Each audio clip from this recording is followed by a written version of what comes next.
Voilà, nous allons tout de suite retrouver donc Benoît Rousseau, trader pour compte propre et fondateur du blog En Lille. Bonjour Benoît. Alors, bonjour. On en parlait, donc le CAC 40 qui est toujours dans le rouge après cette forte chute hier.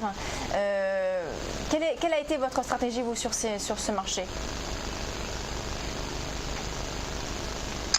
Alors ma stratégie ce matin a été une stratégie extrêmement défensive puisque j'ai beaucoup moins tradé qu'à mon habitude. Je ne voyais pas tout à fait dans quel sens pouvaient aller les marchés puisqu'on a eu une tentative de hausse suivie d'un écroulement et actuellement on a une belle tentative de rebond sur à peu près tous les indices en simultané. Donc pour vous donner un ordre d'idée, hier vous m'avez appelé à la même heure, j'avais fait une trentaine de trades. Depuis l'ouverture entre 9h et 10h30 et là aujourd'hui j'en ai fait 10, j'en ai fait 5 sur le DAX et 5 sur le WTI. Comme j'avais pas beaucoup de vision sur les indices, je suis passé sur le pétrole qui me parlait un peu plus. D'accord, et donc quelle a été votre stratégie justement sur le pétrole ? Alors la stratégie du jour pour le CAC 40, comme on est vraiment dans une tendance baissière et qu'on a un risque de cassure des 17 500 points sur le Dow Jones, j'ai une stratégie défensive, c'est-à-dire que je vais essayer d'attendre le niveau du S1 journalier, si on baisse encore d'environ un petit pourcent pour essayer d'acheter vers les 4050 pour tenter un rebond vers la S1 journalière.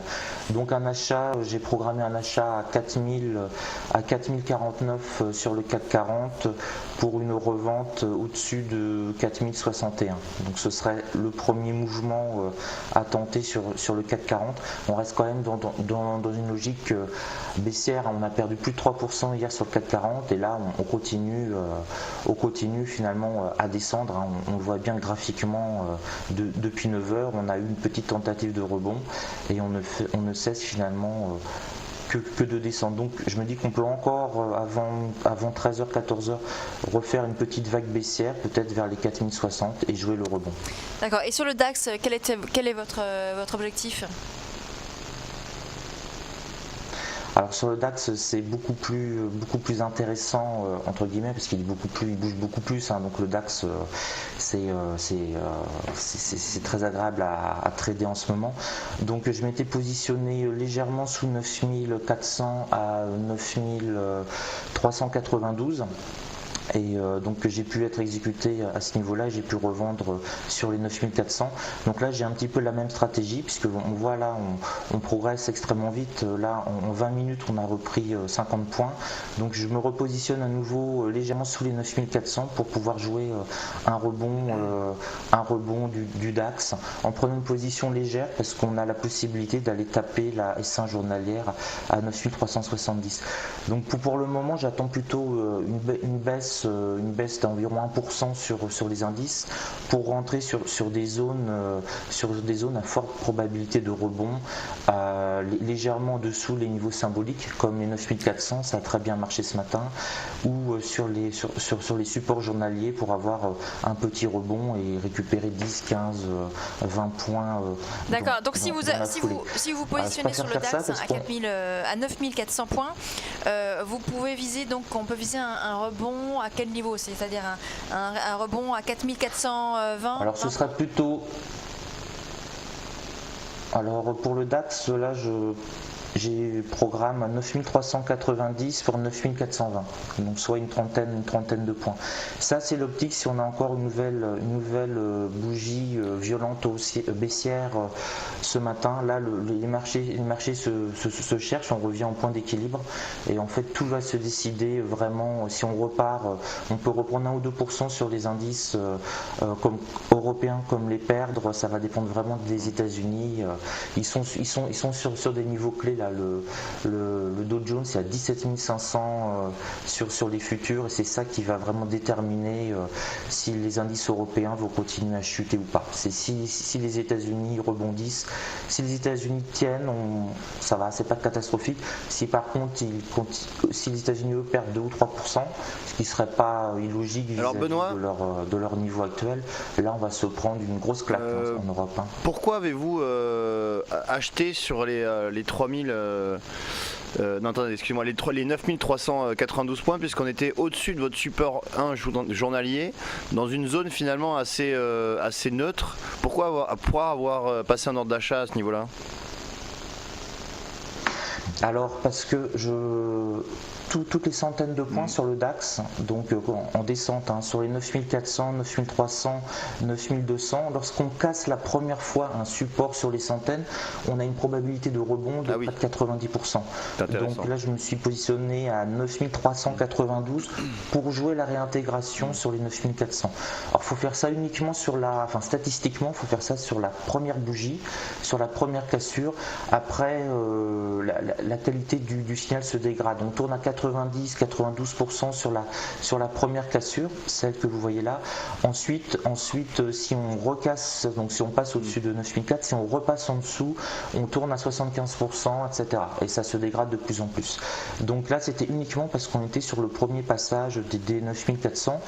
Dans ces cas-là, je ne m'intéresse pas au support journalier. Par contre, une fois qu'on a travaillé ces 9400, qu'on l'a réintégré, là du coup, je me repositionne sur le support en dessous, le plus proche. Et là, j'étais prêt à rentrer aux alentours de 9370. Mais au deuxième passage, on n'est pas descendu aussi bas. On est descendu à 9379. Il manquait. On va parler maintenant de.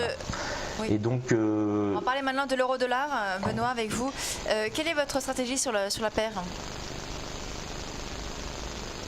Alors l'euro-dollar, on assiste à un écroulement depuis la cassure des 1.20. Là on se rapproche de plus en plus des 1.19. On arrive vraiment sur des niveaux pour moi historiquement bas, parce que si on prend les niveaux sur plusieurs années, on va dire, allez, soyons fous, on va prendre sur les 10 dernières années, on voit vraiment qu'on est dans le cycle bas, puisqu'on a été finalement sur un plus bas quasiment à 1,16, 1,17.